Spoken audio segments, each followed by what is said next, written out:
오늘 우리에게 주신 하나님의 말씀은 시편 118편 22절, 시편 118편 22절부터 24절 말씀입니다. 시편 118편 22절부터 24절 함께 소리내서 읽겠습니다. 시작. 건축자가 어린 돌이 집 모퉁이의 머릿돌이 되었나니 이는 여호와께서 행하신 것이라 우리 눈에 기이한 바로다.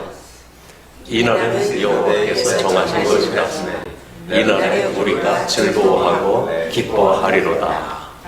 아멘.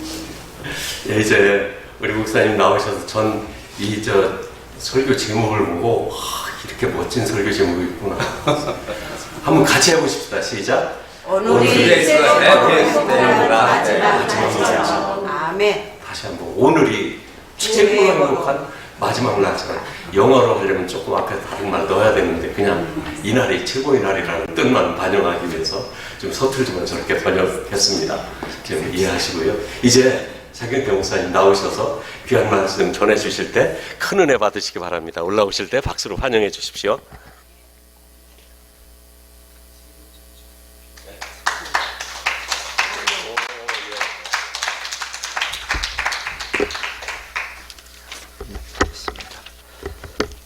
제가 성경을 들고 설교하는 스타일이라서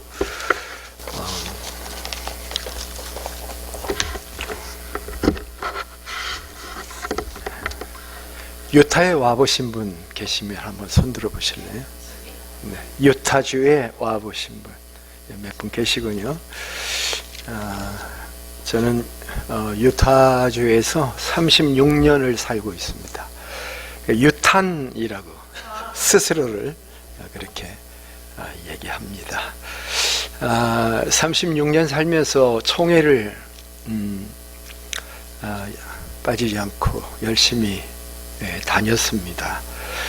총회 가보면 플로리다에서 오신 목사님들을 가끔 뵙는데 그 중에 유독 반짝반짝하게 드러나신 분이 한 분 계셨어요. 그분이 윤여각 목사님이십니다.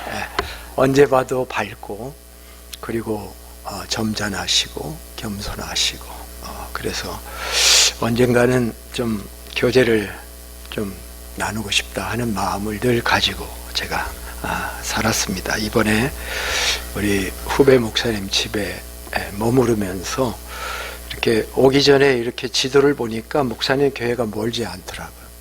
그래서 조용히 있다가 저 뒷자리에 앉아서 예배 드려야 되겠다. 제 속마음으로는 그렇게 생각을 하고 있었어요.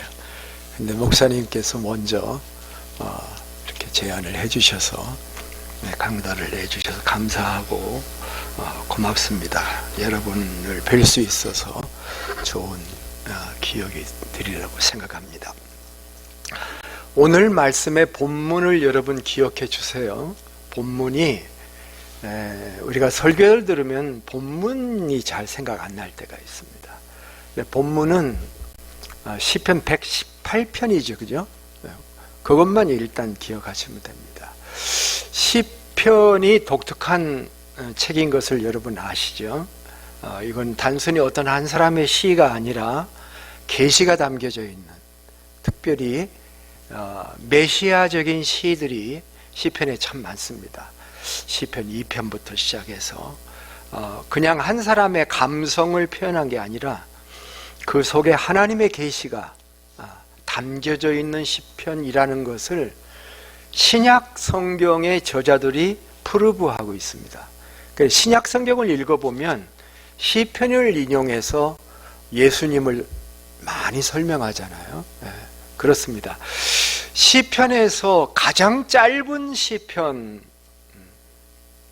저희 옛날 교회에서 일주일에 챕터 하나 읽고 와서 교제하는 그런 프로그램을 옛날에 했던 적이 있는데 그 어떤 성도님이 챕터 하나를 잘 공부하고 왔대요. 어디 했냐고 그랬더니 시편 117편을 읽고 왔더라고요. 몇 절 있는 줄 아십니까? 몇 절이 있어요? 시편 117편은 찾아보셨죠? 몇 절입니까? 2절밖에 없죠. 117편은 시편에 2절밖에 없는 가장 짧은 시편입니다. 그러면 117편을 2개 건너서 올라가면 119편이 있어요. 시편 119편은 176절입니다. 그 히브리서 자모가 22개이기 때문에 거기 그 자모의 예를 들면 한국식으로 얘기하면은 가, 나, 기역, 니은, 디귿, 리귿 순서에 따라서 기역으로 시작하는 시를 8절을 만들고 니은으로 시작하는 8절을 만들어서 22 by 8 하면 176절이 나옵니다. 그래서 119편은 구약 성경 시편 중에서 가장 긴, 성경 전체에서 가장 길죠. 성경 전체에서 가장 긴 장이 119편, 가장 짧은 장이 116편, 117편. 제가 틀리면 교정해 주세요. 117편인데 117편의 주제는 뭐냐면 찬양입니다. 119편의 주제는 뭐냐면은 하나님의 말씀이에요. 8가지로 하나님의 말씀을 다양하게 용어를 바꿔서 사용하고 있는데 하나님의 말씀이 주제입니다. 그러면 그 사이에 낀 시편이 오늘 본문 말씀 118편이다. 오늘의 말씀을 여러분이 나중에 기억하려면 시편에서 제일 짧은 시편과 제일 긴 시편 사이에 꼈던 시편이 있었지. 118편 생각하고 찾아보면 오늘의 말씀하고 여러분이 기억을 할 수가 있게 될 겁니다. 그렇습니다. 찬양. 그런데 오늘의 시편의 내용은 감사예요. 사실은 감사. 오늘 딱 들어오면서 보니까 감사하는 얘기가 여기 딱 써 있어서 오늘 바로 그 메시지입니다. 그래서 찬양과 감사와 하나님의 말씀, 이게 세 개가 쫙 연결되는데 성령 충만이 다른 게 아닙니다. 시와 찬미와 신령한 노래를 부르며 그렇게 나와 있잖아요. 그 시는 시편을 얘기하는 거예요. 그러니까 시와 찬미와 신령한 노래를 부르며 서로 화답하는 가운데서 성령 충만하라 그렇게 말하고 바로 그 다음 구절이에요. 시와 찬미와 신령한 노래. 이것과 성령 충만이 연결되어 있다는 것을 우리가 확실히 알 수가 있는 것입니다. 자, 그래서 오늘 시편 118편을 여러분이 주목하시고 특별히 오늘 본문 22절로부터 24절의 말씀을 우리가 지금 보고 있는 거 아니겠습니까? 자, 오늘 말씀에 보면은 22절이 나왔네요. 한번 같이 읽어볼까요?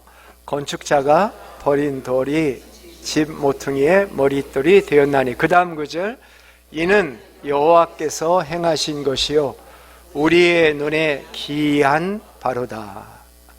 이날은 여호와께서 정하신 것이라. 이날에 우리가 즐거워하고 기뻐하리로다. 오늘의 포인트는 이겁니다. 건축자들이 버린 돌을 하나님께서 모퉁이에 요긴한 돌로 삼으셨다고 하는 깨달음을 가지고 또 깨달아야 됩니다. 깨달음을 가지고 그 깨달은 날이 바로 이 날일 수도 있어요. 이 날일 수도 있어요. 그리고 하나님 앞에서 즐거워하고 기쁘게 살아야 된다. 우리는 언제 기뻐합니까? 내가 원하는 것을 이루었을 때 기뻐할지 모르지만 그것은 잠깐 찰나의 기쁨이죠. 그러나 진정한 기쁨의 근원이 어디서 오는가? 오늘 22절부터 24절에서 그 내용을 함께 나누려고 합니다. 오늘 본문에 보면은 하나님이 하신 일이 있고요. 그 다음에 그 하나님이 하신 일을 깨닫고 발견해서 그것을 보는 눈이 있습니다. 그렇죠? 첫째, 하나님께서 행하신 일이 뭘까요? 성경에 여러 가지로 얘기를 했겠습니다만은 여호와께서 행하신 일의 내용이 22절이에요. 어떤 일을 행하셨냐면 건축자가 버린 돌을 집 모퉁이의 머릿돌이 되게 하신 것이 하나님이 하신 일이.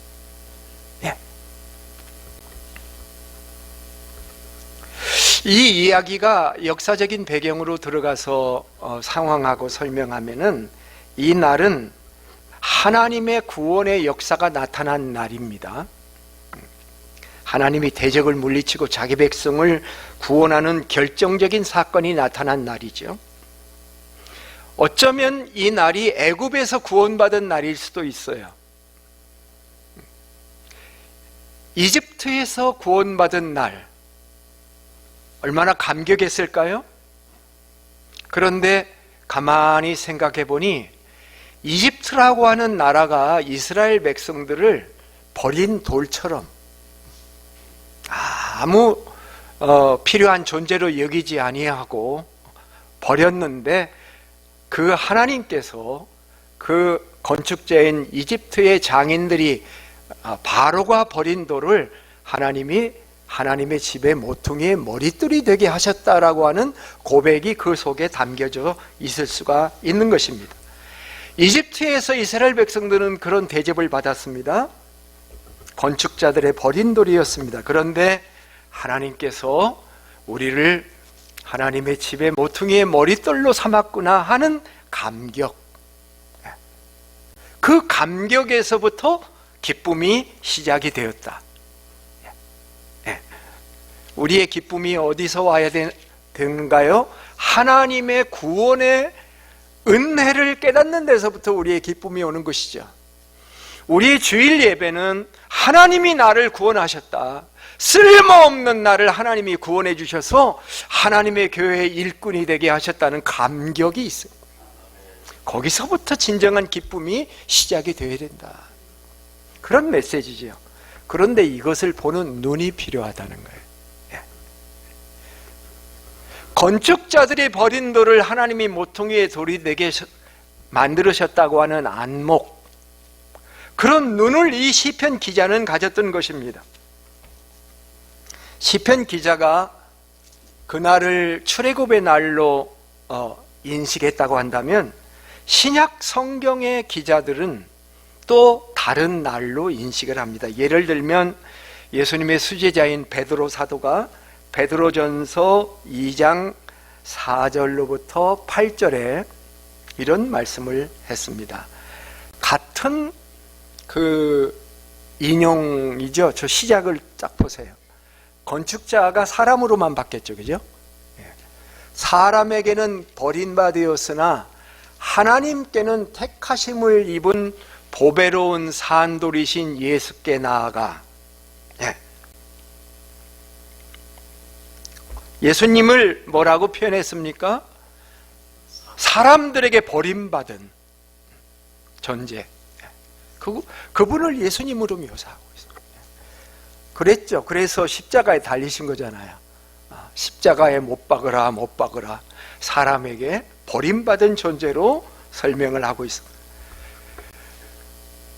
5절 이렇게 띄워주시니까 제가 편하네요.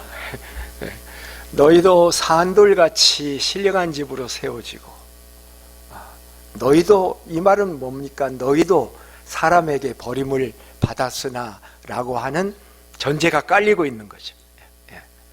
너희도 산돌같이 신령한 집으로 세워지고 예수 그리스도로 말미암아 하나님이 기쁘시게 받을 신령한 제사를 드릴 거룩한 제사장이 될지니라. 우리 신약 교회를, 이 개신교회를 만인 제사장설이라고 하죠. 직제로서의 제사장이 아니고 하나님과 사람을 연결해주는 의미에서. 그래서 우리는 전도가 그거죠. 하나님과 사람을 연결해 준다면 내가 누구에게 가서 복음을 전해서 그가 하나님을 알게 하고 주님을 영접하게 한다면 제사장적 사명을 한 거예요, 사실은요. 그래서 저 말씀이 그겁니다. 너희도 산돌같이 신령한 집으로 세워지고 예수 그리스도로 말미암아 하나님이 기쁘시게 받을 신령한 제사를 드린 거룩한 제사장이 될지니라. 어떻게 사람을 돌로 비교해요? 그러나 돌로 비교한 게 아니라 제사장으로 얘기한 겁니다. 하나님의 교회에서 든든히 서서 제사장적 사명을 감당하는 것에 대해서 얘기를 해 준 거죠. 네, 참 믿지 아니하는 사람에게는, 그 다음 구절 볼까요? 읽어 나가죠. 성경에 기록하였을 때 보라 내가 택한 보배로운 모퉁이 돌을 시온에 두노니 그를 믿는 자는 부끄러움을 당하지 아니하리라 하였으니, 그 다음 구절, 그러므로 믿는 너희에게는 보배이나 믿지 아니하는 자에게는 건축자들이 버린 그 돌이 모퉁이의 머릿돌이 되고. 사도 베드로는요 시편 18편을 현재의 상황에서 어답해가지고 그 말씀을 그대로 얘기하고 있지 않습니까? 사실은 보배인데 믿지 아니하는 자들은 그 돌이 보배가 아니야. 그래서 믿지 않는 사람에게는 그냥 쓸모없는 돌. 사실은요 건축자들이 돌을 잘 안 버립니다. 돌을 용도에 따라서 다 쓰잖아요. 큰 돌은 큰 돌대로. 채석장 가보세요. 돌 가는 걸 보십시오. 모래부터 시작해서 모든 돌을 다 사용하잖아요. 그러면 건축자들이 쓸모없다고 할 정도면 정말 쓸모없는 거죠. 그래서 정말 쓸모없다고 버린 그 돌이 모퉁이의 머릿돌이 되시고, 8절 가보세요. 누구 얘기를 하는 거냐면은, 또한 부딪히는 돌과 걸려 넘어지는 바위가 되었다 하였느니라. 그들이 말씀을 순종하지 않으므로 넘어지나니 이런 그들을 이렇게 정하신 것이에요. 이 부분은 나중에 설명하고요. 어쨌든 베드로는요 예수님에게 이 사건을 적용한 거잖아요. 그렇죠? 예수 그리스도의 고난과 십자가의 죽음을 통해서 건축자들이 버린 돌을 모퉁이의 머릿돌이 되게 하셨다라고 역사 해석을 한 것입니다. 오늘 우리들에게도 이 눈이 필요합니다. 우리에게 적용할 필요가 있습니다. 우리 자신을 딱 봤을 때 여러분 그런 생각이 있으신가요? 내가 쓸만해서 하나님이 나를 선택하시고 구원에 부르셔서 내가 지금 존재하고 있구나. 그것도 감사의 제목이기는 하지만 우리가 예수님 생각을 해보면 예수님이 쓸모없는 돌이 아니셨잖아요. 그죠? 우리도 참 부족해 함에도 불구하고 하나님께서 나를 이렇게 사용하셨구나. 적용을 해야 되겠죠.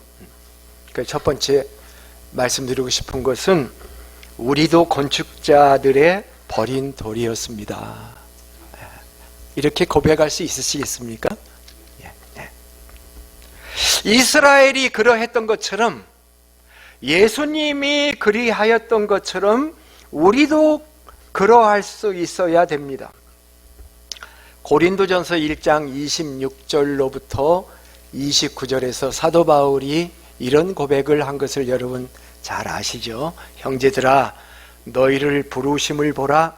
육체를 따라 지혜로운 자가 많지 아니하며 능한 자가 많지 아니하며 문벌 좋은 자가 많지 아니하도다. 그러나 하나님이 세상에 미련한 것들을 택하사 지혜 있는 자들을 부끄럽게 하려 하시고 세상에 약한 것들을 택하사 강한 것들을 부끄럽게 하려 하시며 하나님께서 세상에 천한 것들과 멸시받는 것들과 없는 것들을 택하사 있는 것들을 폐하려 하시나니 이는 아무 육체도 하나님 앞에서 자랑하지 못하게 하려 하심이라. 어떤 사람 이거 잘못 읽으면 안 돼요. 그러면 문벌 좋은 자, 학식 있는 사람은 교회를 안 나와야 되나? 이렇게 읽는 사람도 있더라고요. 아니에요. 잘 읽어야죠. 많지 않다고 그랬지. 언제 없다고 그랬습니까?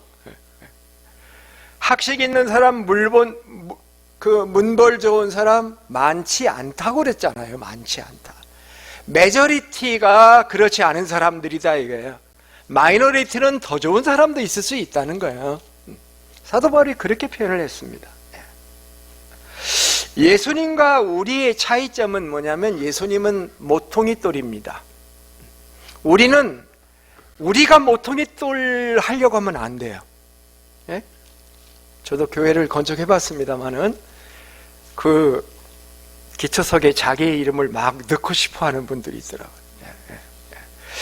하나님의 교회에서 내가 모퉁이돌이 되려고 하면 교회의 주인은 목사도 아니고 성도도 아니에요. 교회의 주인은 누구죠? 잘 아시죠? 예수 그리스도이십니다. 우리는 그 모퉁이돌 옆에 붙어야 됩니다. 그런데 리빙스톤이라고 표현이 되어 있어요. 그 말씀을 보면은 그 살아있는 돌, 산돌이라고 아까 읽어 보셨잖아요. 산돌, 죽은 돌이 아닙니다. 자라는 돌에 대해서 여러분 들어보신 적 있잖아요. 돌도 자라요. 우리는 살아있는 돌로서 그리스도에게 붙어서 교회가 함께 믿음 안에서 영적으로 이렇게 쫙 성장해서 올라갈 수 있는 그런 존재이기 때문에 우리도 돌이고 우리도 산돌이지만 유일한 모퉁이돌은 예수 그리스도이다. 사도들과 선지자의 터에 교회가 세워지고 그리고 예수님이 모퉁이돌이 되시고 우리는 그 예수님에게 붙은 산돌로서 함께 자라가고 성숙해가는 하나님의 교회를 우리에게 허락하신 주님께 찬양과 경배를 드려야 될 줄로 믿습니다. 우리도 건축자들의 버린 돌이 될 수 있다는 사실을 인정하고 그런데 하나님이 나를 하나님의 교회의 한 리빙스톤으로서 선택하셨다는 데에 감격을 가지고 이 사실을 깨닫고 있어야 됩니다. 그리고 살아야 됩니다. 그럴 때 우리는 어떻게 살아야 될까요? 찬양하며 살아야 됩니다. 감사하며 살아야 됩니다. 초심을 잃어버려서는 안 됩니다. 우리는 예수 믿기 전만 하나님의 그레이스가 필요한 존재가 아니죠. 우리는 주님 앞에 갈 때까지 그레이스가 필요합니다. 우리는 열심히 행위를 하며 살아야 됩니다. 그러나 주님께 가는 것은 행위로 가는 게 아니라 하나님의 은혜에 의한 믿음으로 가는 것이죠. 그걸 알고 나아갑니다. 제가 사는 지역에 이 몰몬 지역입니다. 몰몬의 헤드쿼터가 있는 곳입니다. 유타주 인구 350만 정도 되는데 60% 정도가 형식상으로는 몰몬 교도들입니다. 이들은요 행위주의자들이에요. 완전한 행위를 해야 천국에 갈 수 있다고 믿어요. 그러다 보니까 어떤 문제가 생기냐면 좋은 쪽으로는 타켓이 생기고 이 사람들은 완전 이단인 것이 인간이 하나님이 될 수 있다고 믿기 때문에 예수님도 인간이었는데 우리는 하나님이 인간의 몸을 입고 내려오셨다고 믿잖아요. 그런데 이 사람들의 그 교리는 인간이었는데 하나님이 됐고 하나님도 원래 인간이었는데 하나님이 되었고 그렇게 해서 엘로힘 하나님 위에도 수많은 하나님이 있고 이 사람들이 겉으로 드러내는 것은 우리는 하나님 아버지와 예수 그리스도와 성령을 믿는다라고 그들의 13개 신조의 일본 신조가 그렇게 됐는데 혹시 솔렉시 방문해서 몰몬 템플 구경하다가 그 팜플렛을 접해서 일본어를 딱 보면은 우리가 비슷하네 이런 생각을 완전히 착각하도록. 그런데 하나님도 우리가 믿는 하나님이 아니고 예수님도 우리가 믿는 예수님도 아니야. 루시퍼의 형제라는 거야 예수님이. 그런데 루시퍼는 불순종했고 예수님은 순종해서 구세주가 됐다 이렇게 가르치니 완전히 다른 하나님을 그들은 믿고 있다고 하는 것을 우리가 알아야 됩니다. 우리는 예수 그리스도를 통해서 이루어진 구원의 은혜를 늘 감격하며 살아야 됩니다. 그리스도인들이 최후의 심판에서 생명책에 이름이 기록되었기 때문에 백보자 심판은 받지 않아도 베마 심판은 받을 수 있다.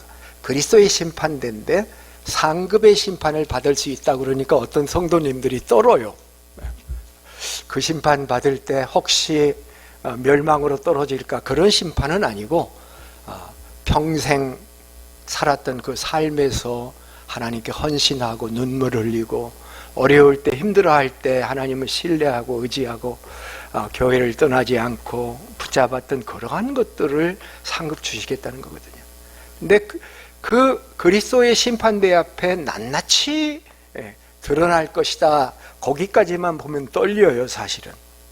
그런데 그 다음 구절에 그러므로라고 연결되면서 하는 말이 뭔지 아시죠? 그러므로 우리에게는 대제사장인 예수님이 계시다. 본문을 잘 읽어보면 그렇게 돼 있어요. 자유. 우리는 완전하지 못하지만 그리스도의 보혈을 의지해서 구원받은 하나님의 자녀.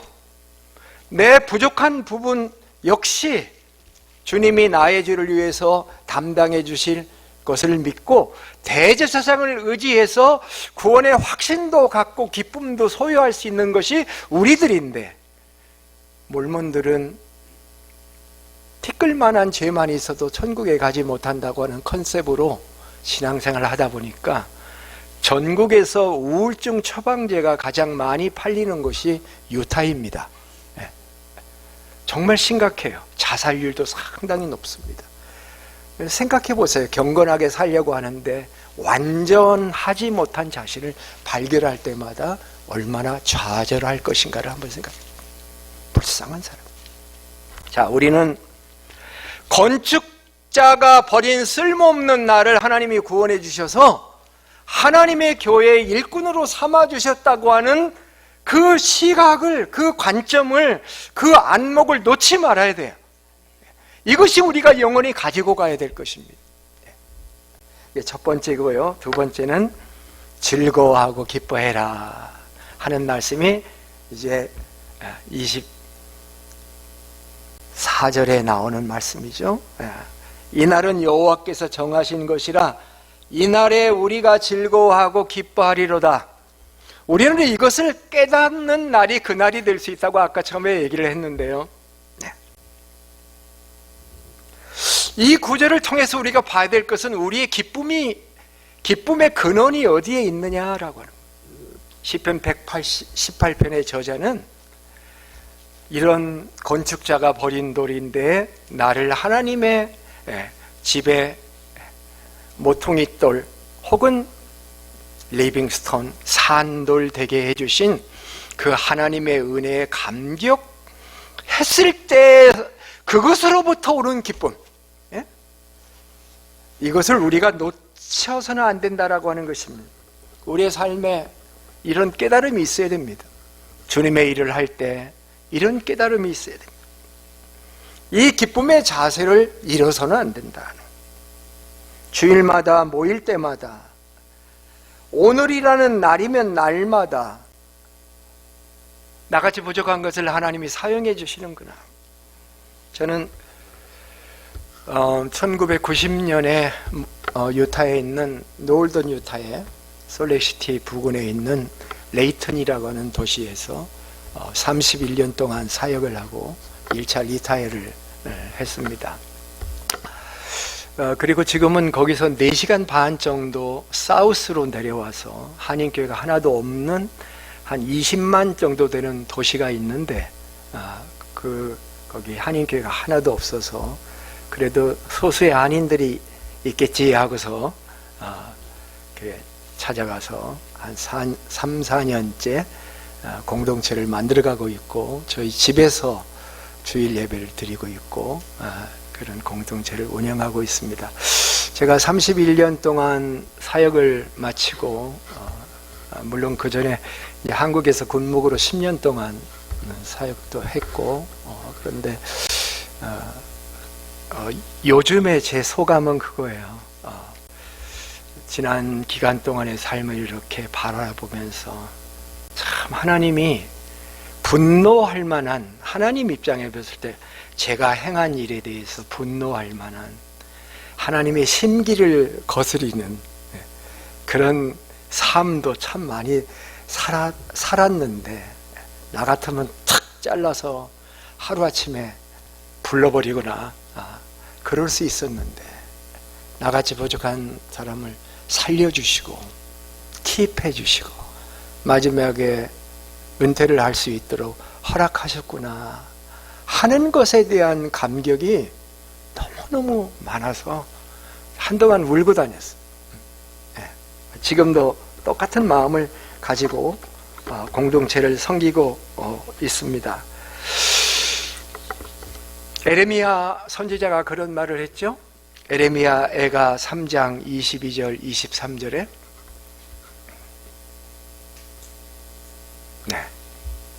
한번 읽어볼까요? 여호와의 인자와 긍휼이 무궁하심으로 우리가 진멸되지 아니함이니이다. 이것들이 아침마다 새로우니 주의 성실하심이 크시도소이다. 저 글이 참 퀘스천이 좀 있는 구절이에요. 암송한 지 오래된 구절인데, 우리가 왜 여태 생존해 있는가? 사람들은 더 살 것을 생각하는데, 이 에레미야는 지금까지 왜 살아왔는가, 왜 살 수 있었는가를 포인트하고 있잖아요. 그죠? 내가 망하지 않은 것은, 쉽게 얘기하면 내가 죽지 않고 망하지 않은 것은 하나님의 인자와 긍휼이 무궁하시기 때문이다. 에레미야가 얼마나 경건한 삶을 산 사람입니까? 눈물의 선지자라고 얘기하지 않습니까? 그럼에도 불구하고 저런 고백을 하잖아요. 그런데 23절을 보시면 이것들이 아침마다 새롭다는 거야. 아침마다. 아침에 탁 일어났는데, 하나님, 내가 사한 것도 하나님의 은혜입니다. 저는 아침에 식탁에 앉아서 아내하고 손잡고 기도하면서, 하나님 오늘 또 생명을 허락해 주시고 하루를 허락해 주시고 아침을 주셔서 감사합니다 하고 저는 기도를 합니다.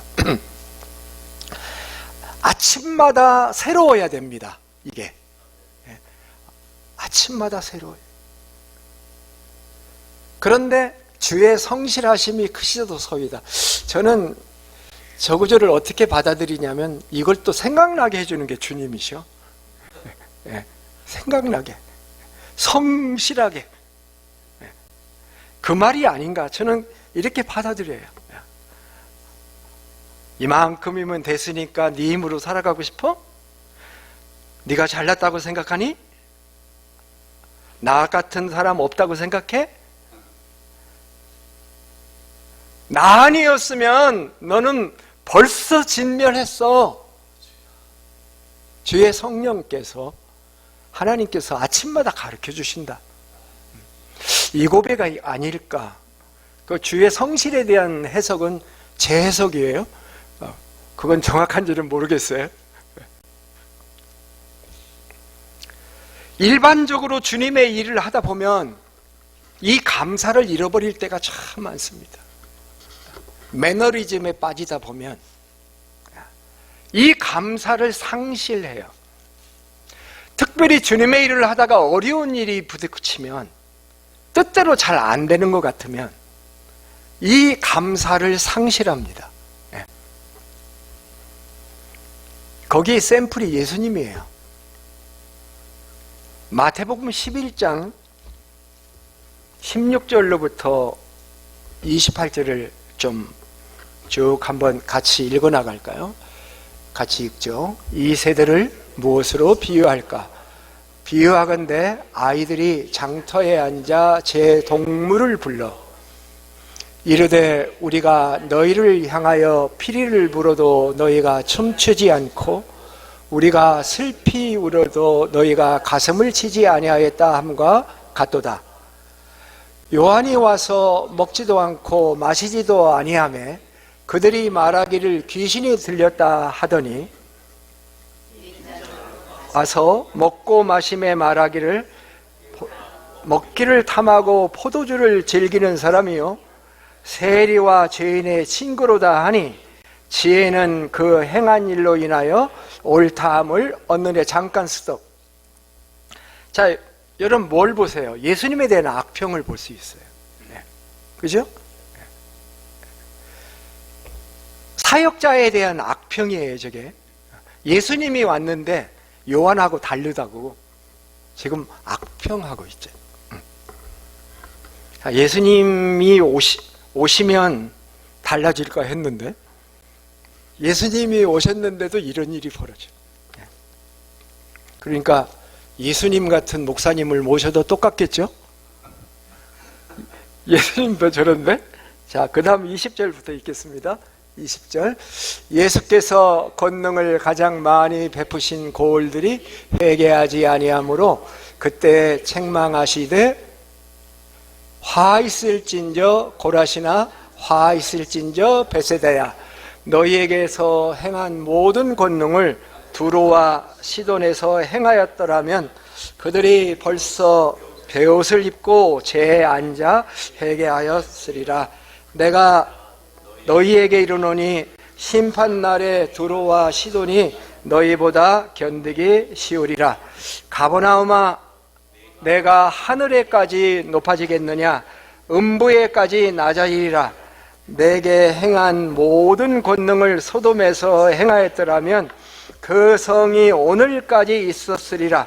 내가 너에게 이르노니 심판날에 소돔 땅이 너보다 견디기 쉬우니라 하시니라. 거기까지. 자, 20절부터 24절까지를 우리가 읽었는데 내용이 뭐냐면 전도를 예수님이 하셨고 기적도 행하셨고 그 지명들이 나오죠. 고라신, 벳세다, 가버나움 이런 그 당시 뭡니까 갈릴리 바다 주변에 있는 도시들이에요. 사역을 했는데 안 믿는다는 거예요. 사람들이 회개하지 않는다는 거예요. 그렇죠?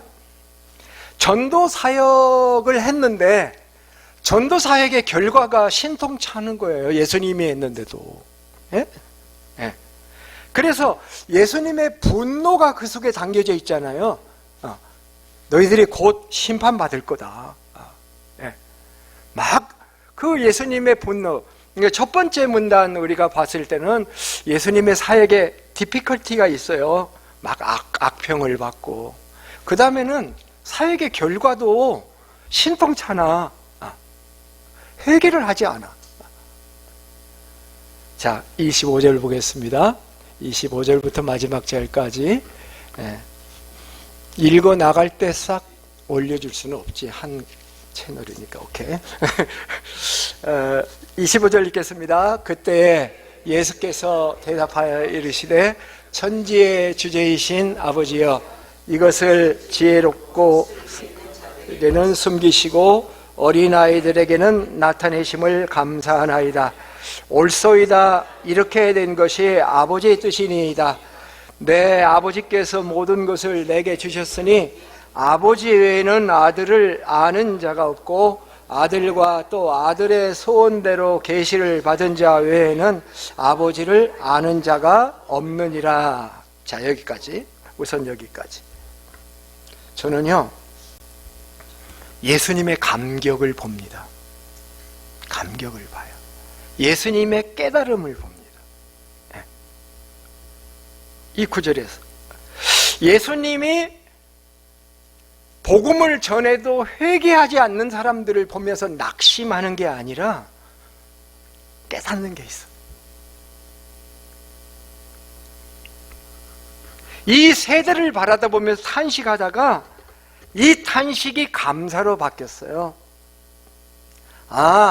하나님의 계시를 받은 사람, 하나님의 계시를 받고 예수 믿는 사람, 비록 소수이지만은 저렇게 안 믿는 사람 중에서 하나님의 계시를 통해서 복음을 깨닫고 예수를 믿고 회개하는 그 사람, 귀한 거구나. 참으로 귀한 거구나. 아, 이것이 하나님의 뜻이로구나. 아까 앞에서 말한 학벌 좋은 사람, 문벌 좋은 사람, 경제력 센 사람, 이들이 하나님을 믿지 않고 오히려 마음이 가난한 사람, 그들이 주님을 믿어서 구원받는 것, 이것이 어린아이의 심령을 가지고 하나님을 믿는 사람들이 구원받는 것이 하나님의 뜻이로구나. 이 사실을 깨닫고 하나님께 감사하면서 감격하면서 팔을 확 벌리는 거야. 수고하고, 그 다음 구절 같이 읽을까요? 수고하고 무거운 짐진 자들아 다 내게로 오라. 내가 너희를 쉬게 하리라. 나는 마음이 온유하고 겸손하니 나의 멍에를 메고 내게 배우라. 그리하면 너의 마음이 쉼을 얻으리라. 30절까지 이는 내 쉽고 내 짐은 가벼움이니라. 사랑하는 성도 여러분, 또 목회자 우리들도 마찬가지입니다. 주님의 일에 사역에 열매가 없고 앉은 사람은 소수이고 가슴이 답답할 때가 있는 것 사실이지만 예수 그리스도의 심정을 우리가 가져야 될 줄로 믿습니다. 그리고 기뻐해야 될 줄로 믿습니다. 그들을 가슴에 품을 수 있어야 될 줄로 믿습니다. 저는 제 아내가 8년째 치매를 겪고 있습니다. 중증 치매로 지금 들어왔는데요. 인지 능력이 많이 떨어져서 식구들도 잘 못 알아볼 때가 있고, 저를 보면 그날 아침에 컨디션을 알 수 있는데 저를 부르는 호칭을 보면 어떤 때는 아저씨라고 하기도 하고 어떤 때는 목사님이라고도 하고, 그건 제대로 한 거죠. 목사님이라고도 하고 어떤 때는 오빠라고도 해요. 어떤 때는 아버지라고도 해. 근데 사실 저희 아내가 몇 년 전에 침대에서 저하고 얘기했는데 저한테 이러는 거야. 목사님, 제 아버지가 돼주세요. 그러는 거예요. 아버지? 오케이. 그랬던 적이 있습니다. 재밌는 것은 치매에 있으니까 싸움이 잘 안 돼. 인지 능력은 떨어지는데 그 감성은 안 떨어지더라고요. 감성은 그대로야. 느끼는 것 있잖아요. 화나는 것, 느끼는 것, 이것은 그대로요. 그래서 참 좋아요. 저희는 딸하고 같이 살거든요. 셋이 사는데 저희 집은 스킨십이 아주 많아요. 그래서 딸이 엄마를 하루에도 10번은 뽀뽀를 해주고, 그리고 어머니 가슴은 주물러 터져. 딸이 주물러 가지고 그러면서 이 스킨십의 교제를 통해 가지고 감성 교류가 있습니다. 엄마는 딸을 이렇게 만져주고 딸은 엄마를 뽀뽀해주고. 이 인지 능력이 떨어져도 감수성이, 감성이 그대로 살아있어요. 화내는 것을 보면은 옛날 그대로고 자존심도 여전히 세고.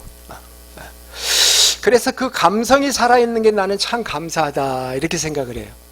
요즘은 배변 문제도 좀 문제가 되기를 시작해서 우리가 그런 것도 관심을 갖게 되고, 아침에 일어나면 우리 딸은 올빼미 체질이기 때문에 늦게 일어나고 제가 새벽에 일어나서 아내 잠옷 갈아입히고 세수시키게 하고 화장실 들렸다 오게 하고 또 옷 갈아입혀서 아침 식탁에다 딱 앉혀놓고 제가 아침을 준비해서 아내에게 대접을 해요. 어떤 때는 잘 먹는데 어떤 때는 1시간 반 걸려 밥 먹는데, 그래서 이제 그렇게 안 하려고 먹여주고 이러면서 아내를 섬기고, 아내가 가끔 미안해요 하는 느낌을 보일 때가 있어요. 그럼 제가 이렇게 얘기하죠. 당신이 평생 60년은 아니지. 저희 90년에 결혼을 했으니까 36년인가요? 됐는데, 어쨌든 36년 동안에 30여 년 동안을 저희 아내가 부모님을 모시고 살았어요.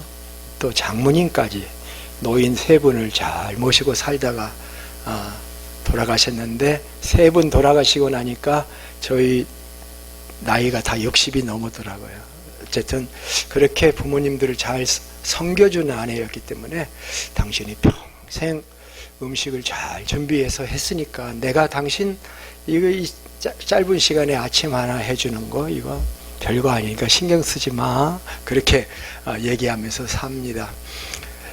이것이 쉽지는 않은데 어느 날 하나님께서 저에게 이렇게 말씀하시는 것을 느꼈어요.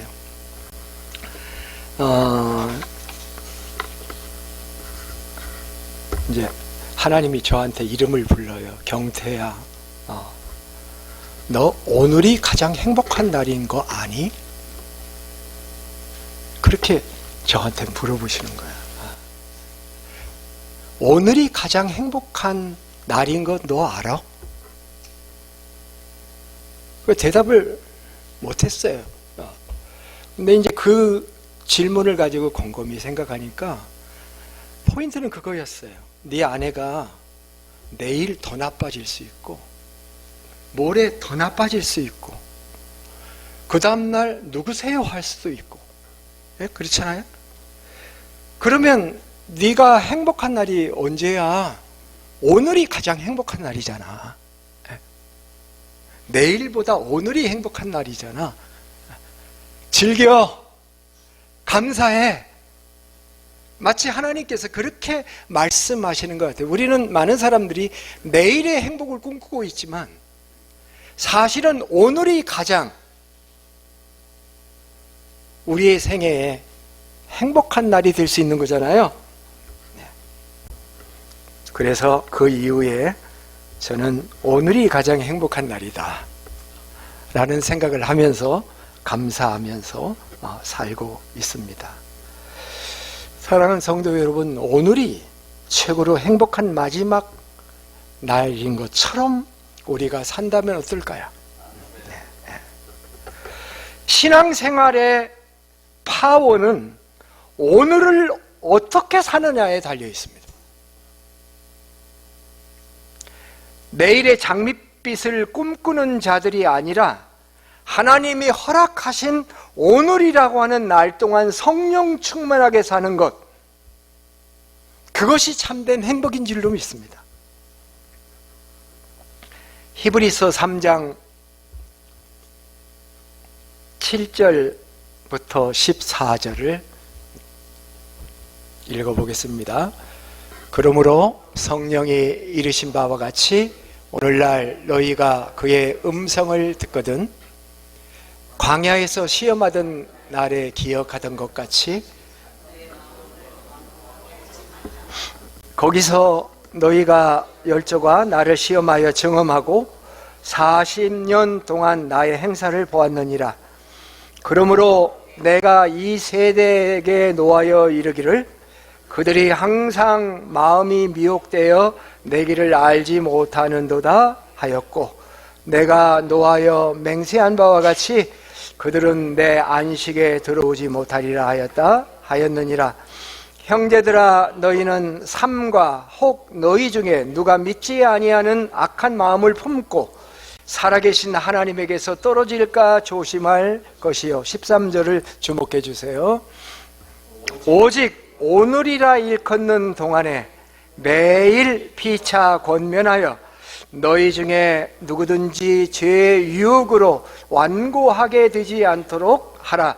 우리가 시작할 때 확신한 것을 끝까지 견고히 잡고 있으면 그리스도와 함께 참여한 자가 되리라. 오늘이라는 13절의 단어와 매일이라는 단어가 13절에 거기 나와 있죠. 예. 미래는 아직 오지 않은 거고 과거는 지나간 것인데 현재가 오늘이죠. 우리는 항상 오늘밖에 없어요, 사실은. 예. 미래가 오면 오늘로 오잖아요. 예.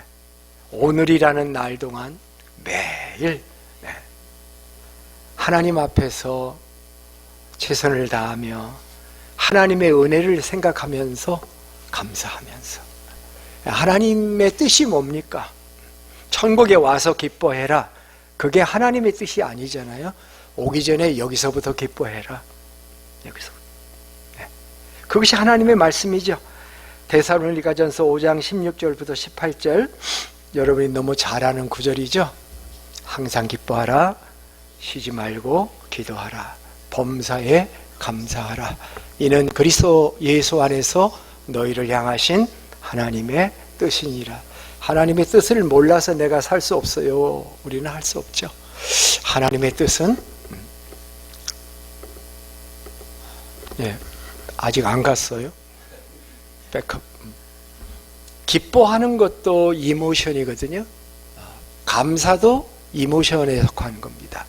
감정은 이렇게 연출할 수가 없어요. 우리 속에서 생겨나지 않으면. 그렇잖아요. 억지로 감사하면 그것을 썩소라고 그러죠. 썩은 미소라고 그러고 얘기하고 쓴웃음이라고 하죠. 정말 마음에서 감사하고 기뻐서 웃는 웃음하고 다르잖아요. 항상 감정을 강요할 수 없잖아요. 항상 기뻐하라 강요할 수 없잖아요. 범사에 감사하라. 감사의 마음을 강요할 수 없잖아요. 마음이 감사할 조건이 되고 마음에 감사가 생겨나야 감사할 수 있는 것이고 기쁨도 마찬가지잖아요. 물론 기도가 좀 도와줘서 쉬지 말고 기도하라가 그 가음 속에 들어서 16절과 18절은 이모션인데 17절은 액션이다. 어떤 분은 이렇게 설명합니다만은 오늘 말씀하고 연결해 보면은 그거잖아요. 내가 건축자들의 버린 돌을 하나님의 집에 산돌이 되게 하셨다. 여기서부터 이 감격을 가지고 살아가는 여기서부터 기쁨이 시작이 되어야 된다라고 하는 것입니다. 제가 성경 구절을 너무 많이 인용해서 어딘지 모르시겠죠. 이제 마지막 구절입니다. 기대하십시오. 마지막 구절이 시편 16편 7절부터입니다. 저 시편은 다윗의 시편으로 알려져 있습니다. 다윗은 하나님을 오른쪽에 모시고 살았던 것 같아요. 하나님을. 우리는 마음에 모시고 사는데 구약 성도들의 관점에서는 오른쪽 그리고 자기 앞에. 근데 그 신앙이 참 좋은, 그 당시의 신앙으로는 좋은 신앙이었던 것 같아요. 자, 읽어볼까요? 나를 훈계하신 여호와를 송축할지 밤마다 내 양심이 나를 교훈하도다. 내가 여호와를 항상 내 앞에 모시며 그가 나의 오른쪽에 계심으로 내가 흔들리지 아니하리로다. 계속 이러므로 나의 마음이 기쁘고 나의 영도 즐거워하며 내 육체도 안전히 살리니 이는 주께서 내 영혼을 소홀에 버리지 아니하시며 주의 거룩한 자로 멸망시키지 않으실 것임이니이다. 주께서 생명의 길로 내게 보이시리니 주의 앞에는 충만한 기쁨이 있고 주의 오른쪽에는 영원한 즐거움이 있나이다. 즐거움의 근원이 하나님이잖아요. 하나님을 모시고 사는. 내 앞에 계시고 내 오른쪽에 계시기 때문에 주의 앞에는 충만한 기쁨이 있고 주의 오른쪽에는 영원한 즐거움이 있다. 이렇게 말씀했잖아요. 이유를 막론하고 내 삶에 기쁨이 없으면 그것은 비정상입니다. 항상 기뻐하라는 주님의 말씀이 있는데도 불구하고 그것이 없다면 비정상이에요. 다윗은 하나님을 모시고 살기 때문에 앞에, 옆에 계시기 때문에 우리 그리스도인들은 신약에서는 엎은 위에도 계시고 옆에도 계시고 안에도 계시고 그 전치사가 여러 가지로 우리가 사용할 수 있습니다. 우리의 기쁨의 근원이 주님이신 줄로 믿습니다. 우리의 기쁨은 주님 안에 있습니다. 그것의 핵심은 나같이 부족한 건축자들의 버린 돌을 하나님의 집에 산돌로 세워주신 하나님의 은혜를 감사하면서 우리는 기쁨을 잃지 말고 주님이 나를 부르시는 날까지 승리하며 사는 주님의 백성들이 되시기를, 특별히 멜본 중앙교회 감사가 충만하고 기쁨이 충만한 교회가 되기를 주의 이름으로 축복합니다. 기도하겠습니다. 하나님 아버지, 오늘은 우연한 날이 아니라 하나님이 주신 날인 줄로 믿습니다. 건축자들의 버린 돌과 같았던 나를 하나님의 집에 산돌이 되게 하신 감격을 유지하며 살 수 있도록 도와주시옵소서. 진정한 기쁨은 예수님이 사역의 어려운 가운데서 깨달아서 감사한 것처럼 참으로 이런 하나님의 은혜를 깨닫는 데서 오는 것인데 잊혀지지 않게 하시고 소멸하지 않게 하시고 감사와 찬송이 우리 안에서 나와 하나님의 영광을 돌리며 주님이 부르시는 그날까지 이 구원의 하나님의 은혜에 대한 감격으로 주님을 섬기는 주의 백성들 되도록 축복하여 주시옵소서. 존귀하신 예수님의 이름으로 기도드립니다. 아멘.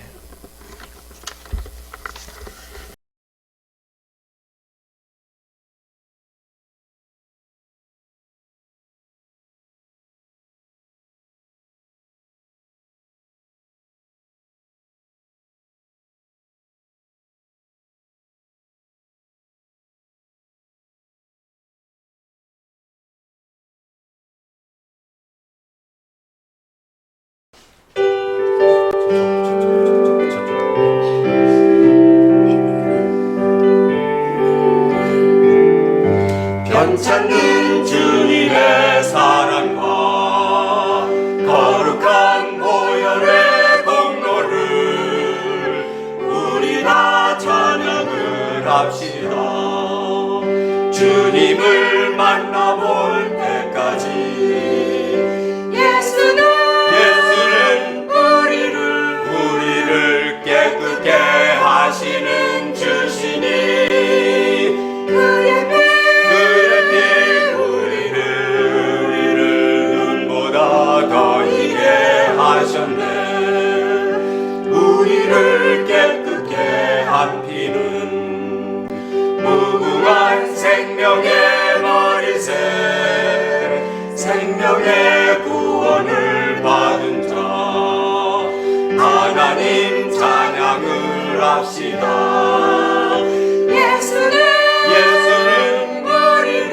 우리를 깨끗게 하시는 주시니 그의 피 우리를 눈보다 더 희게 하셨네.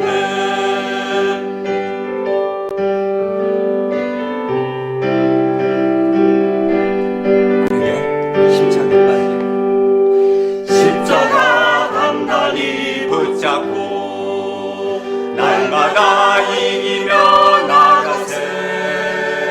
머리에 면류관 쓰고서 주 앞에 찬양하